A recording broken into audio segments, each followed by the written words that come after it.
Well, we've got Ian here from forestsdao.com. How are you doing today? Very good in yourself. I'm doing very well, thank you. Now, what actually is Forests DAO? Well, actually, DAO is for DAO, which is basically now a new system of basically a new system of companies. So the same way that you have crypto for currency, as money, as a form of money. So now on the blockchain you have DAO, which is basically the equivalent of a company. In this case, we've actually opened up in Wyoming a LLC with a DAO, and which is one of the only states in the US that actually accept DAOs. So basically a DAO is a company, online company. Why isn't a DAO accepted in many states and other places? Well, I just think that it's because it's basically a new system. A lot of places aren't actually set up for it. The old system of going to a notary and opening a company, getting the documents done through a lawyer, etc. I think that doesn't make a lot of sense on a global scale today, because if you're opening a company with partners in Brazil or partners in the US or in Europe, to get all that done is a lot of bureaucracy. To get it closed later is a lot of bureaucracy. And this just puts everything online in the blockchain, very easy to verify, and just makes things much more simple, the same way as crypto will do in the future. And so I think that's the difference. And do you think that it adds a lot to the project doing it as a DAO? It does, because I think that it makes everything much more transparent. And I think that transparency, is in this case, especially when people are going to be investing in countries that they might not be so comfortable with at the moment. Brazil, even though the forecast for Brazil in the future, just in the last year, we've gained about 10% on the dollar on our local currency. So I think that with this, it makes it much easier, first of all. So whether you have one or whether you have 1,000 investors, shareholders in the LLC DAO, it just makes it much easier and more transparent and much more liquid. So if one of the investors at some stage wants to sell for whatever reason, or if he's received a good offer, and the DAO the company is actually doing well, the project is doing well, then it's very easy to do, because it's basically online. It doesn't have anything to do with us. We can't stop it or encourage it. So it just makes things very simple, very easy to do. And what would you say makes Forests DAO different from other projects in the market? Well, there are a lot of projects working on carbon credits now. Carbon credits are, I think, it's been discussed for a long time, the importance of creating carbon markets. And I think that now it's actually has come to a reality. And for us, the difference is that we're actually on the ground. I've been in Brazil for 25 years now, and I've worked a lot in the Amazon region. The Amazon region is 7 states in Brazil, the Brazilian Amazon region. And, so we are on the ground working with farmers on a daily basis. We have a lot of farmers who've come to us who find it very difficult to get projects, carbon projects. It's very expensive. A lot of them are living, month to month. And, I'm not too sure if you're aware of it, but a lot of them, are only able to use 20% of their farms in the Amazon region. The 80% of their farms is basically untouchable. It has to stay virgin forest. They're responsible for any type of fires. They're responsible for any type of illegal logging. And with us on the ground, it makes it very easy to explain to them the benefits of pursuing a line of a form of financing and to substitute the lack of income that they have using carbon credits. And so I think that makes it very interesting for them. And the temptation to do allow illegal logging on their farms, which isn't a form of income for them, because if they give permission to a illegal logger to go in and cut down 3 or 4 really good quality trees, of really good quality timber, which Brazil has a lot of, then they could easily put a couple of $1,000s in their pockets, and no one would notice, because 20, 30 trees in a forest, a very dense forest, the way the Amazon is no one's going to really notice it. But that changes that. It also changes the need to open up more farming ground illegally, because now you have another source, and it's funny because often we refer to the Amazon as the lungs of the world, but I mean, really and truly, if I've said this to farmers before, and we are farmers too, and that's what makes the difference as well. We know the different problems that we face on a daily basis. And I've said to them before, I've said lungs of the world, and they said, well, look, the documentation I have, the world isn't participating with me. I'm on my own here, and I've given up 80% of my farm for the world. The world only seems to complain about me, and doesn't seem to want to help me. So, a lot of them get really upset when you say that, and they say, look, but when you sit down and you say, well, look, let's talk about a carbon project that we can do together, and we'll help you financially, and then obviously we'll have it completely transparent, because as I said, there's a lot of players in the market who are buying as cheap as possible. So in other words, they're going to 20, 30 different people who may have projects, or they're opening projects, and they're going to squeeze that farmer as much as possible. In Forest Dow's case, what we're going to do is we're going to suggest a partnership, and we have suggested partnerships, and we've had a really great reception to it. And I think that's the difference that we have. The other differences that we have is that we're offering NFTs, and our all the NFTs have been done by local artists, and I'll send you some copies that we can put up later. But basically, investing in local artists and offering this through NFT obviously we're going to use as a contract as well, because investing in Forest Dow, you're going to get you're going to get an acre of land, which will be subscribed to you on the NFT, together with the artwork that's been done by individual artists here. So I think that from a community point of view and a cultural point of view, I think that we're doing stuff, or we're offering stuff that no other company is going to be doing. And I haven't seen anyone offer anything like it, because everyone is looking at buy your carbon credits as cheap as possible, put them on the market and sell them as expensive as possible, and that's it. There is no real sort of, let's see what we can do with the community. How do we change? Because in fact, if you can change the hearts of these farmers, these are the farmers that determine whether next year's partly determine how next year's fires are going to be in the Amazon region, or how big the next year's illegal land grabs are, because they will then, if they know that this is bringing an income to them, they will report that type of illegal activity. And we've suggested a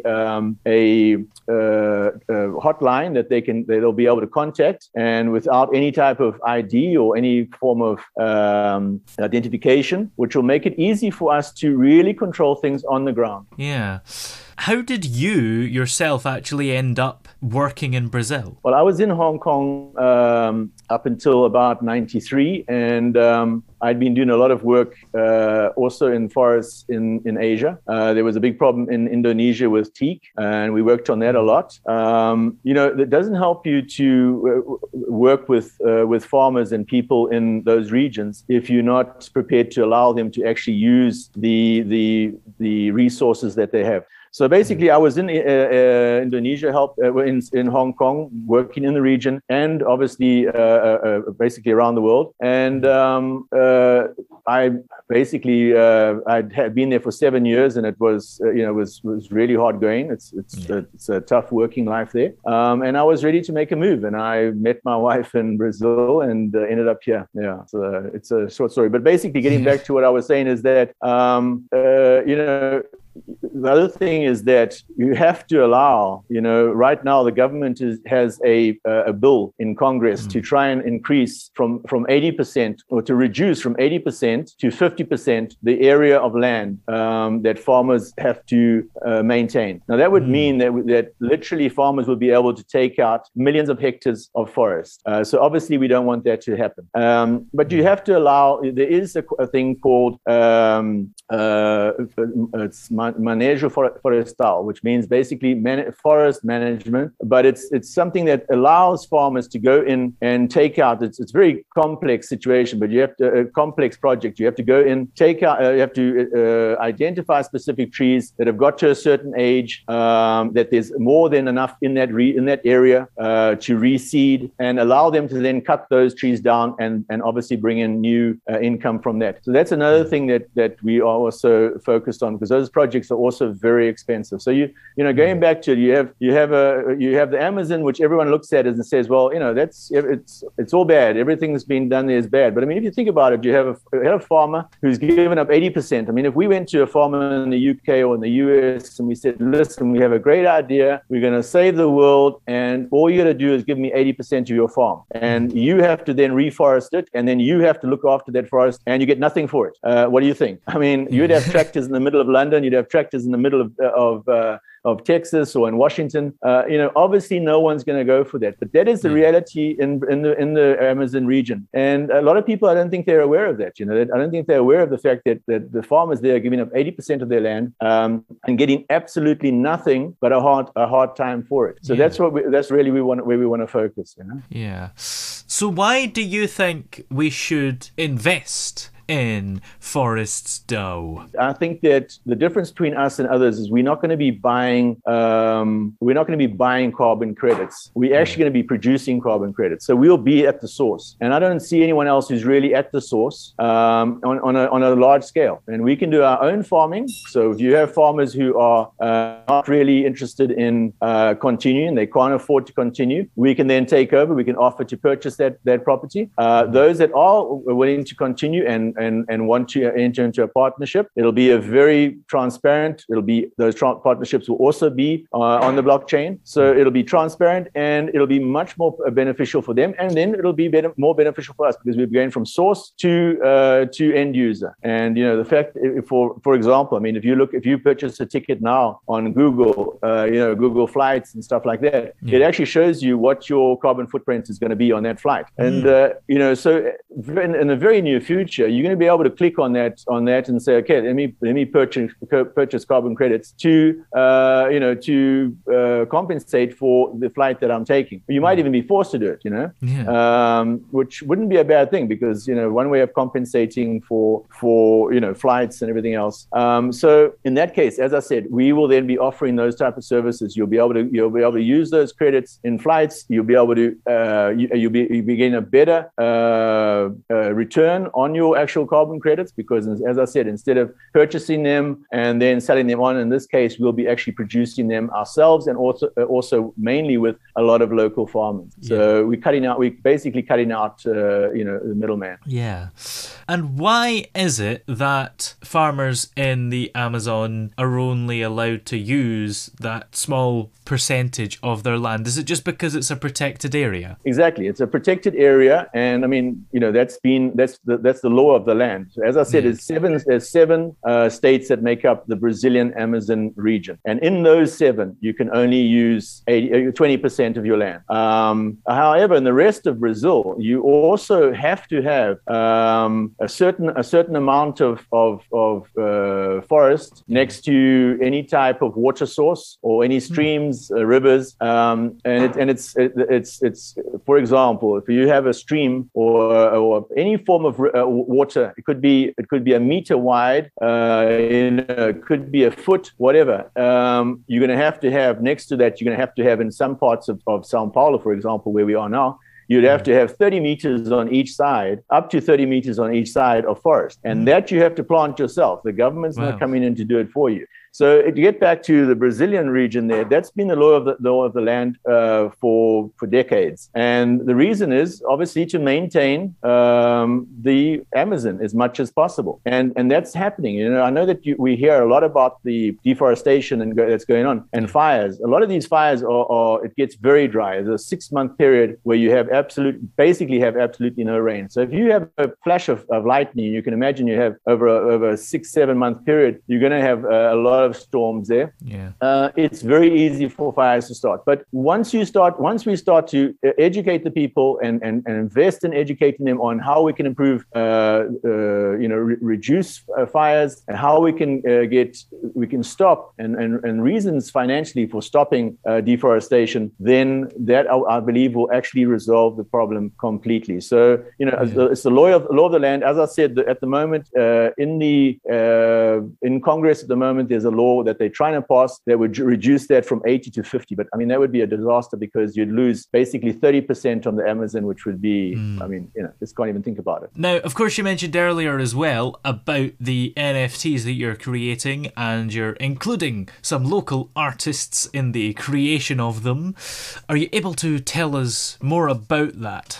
Well, basically, we have basically looked for local artists. We're dealing with 3 at the moment. One in particular who started with us, Gabriela. So she's already set up our first NFTs, the art. Obviously, the artwork will go with the NFT. And the reason for that is that Brazil is a very artistic and it's basically in their culture. You can see that by Carnival, and you can see it on the streets of Brazil. You can definitely see it in the schools in those Amazon areas. That art makes up a large part of their education, and and also one of the ways that you can demonstrate and educate is very easily is through images. I think that just a combination of all that together has made it kind of obvious for us that we want to invest in local artists. Local artists will be getting around about 5% of everything of all the NFTs that we sell.